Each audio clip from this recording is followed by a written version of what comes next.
Paul Harris is back from Business in Vancouver. I mentioned last hour we would talk about the election. Sure. The Liberals win, a surprise to, I think, most of BC. Everybody, yeah.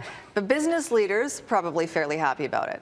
They are. I mean, I think it's fair to say they've been that they found it quite hard to conceal their delight at the result, to be fair. I mean, certainly they had all prepared a narrative for an NDP victory, and certainly I think some of them were probably beginning to draw up a contingency plan for an NDP win.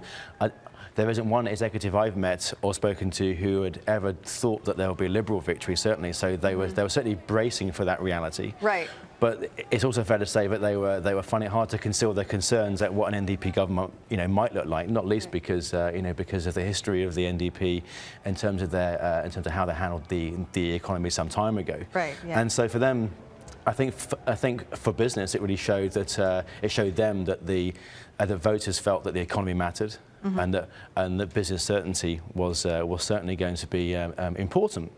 Notwithstanding that, there are now a few things that they think ought to be high on Christie's agenda.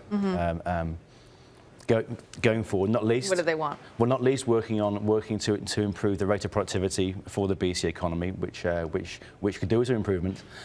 They feel that she really needs to handle the reintroduction of the PST pretty effectively, which has been, that was a really unpopular move from a business perspective. To go back to the PST. To go back, yeah. They were really very happy with the HST and didn't want to see a reversal in that at all. And certainly, they feel that that this is now the time to forge ahead with, a resource extraction plan. LNG being, of course, the central piece of that. And Christie made no secret of a desire to see, LNG being a big part of the economic future. So they're hoping to see more of that, and they're also hoping that that this will result in BC's cementing its status and really forging its status as the gateway to Asia. They feel that with with Christie Clark in, the sort of Liberal certainty that provides, that all these things will be more likely to happen now. Right. Well, for them, a delightful surprise. For others, not so much. Very much.